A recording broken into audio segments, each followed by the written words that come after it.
ఈరోజు మీకు చెప్తున్నాను, నేను యేసుక్రీస్తు ప్రభు నిజంగా అంగీకరించగలిగితే మన దోషాలు మన పాపాలు పూర్తిగా కడిగి పరిశుద్ధుల సంఖ్యలో నిలబెడతాడు ఆయన. పరిశుద్ధుల సంఖ్యలో మనం నిలబడాలంటే మన జీవితాన్ని ప్రభువుకు అప్పగించుకోవాలి. మన హృదయం ప్రభువుకు కావాలి. ఊరు గుడిచిలో తిండి లేక అల్లాడిపోతున్న నాకు ఈ అద్భుతమైన జీవితం ప్రభు ఇచ్చాడండి. అద్భుతమైనటువంటి జీవితంలో దేవుడు నడిపిస్తున్నాడు అని అంటే ప్రభుతో నేను ఉండబట్టి, నాతో ప్రభు ఉండబట్టే ఈ భాగ్యం దక్కింది అని అంటే దేవుడిచ్చిన మహాకృపయే.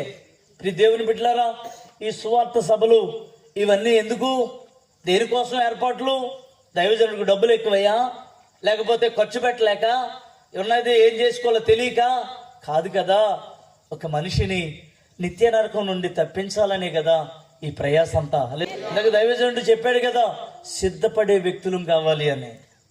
ఆ సిద్ధపాటులో ఉండడానికే ఈ కూటాలన్నీ. నిజంగా ఈ రాత్రి దేవుని బిడ్డలారా, నువ్వు దోషిగా ఉన్నావా నిర్దోషిగా ఉన్నావా? నేను చెప్పగలను, నేను నిర్దోషిని అయ్యాను.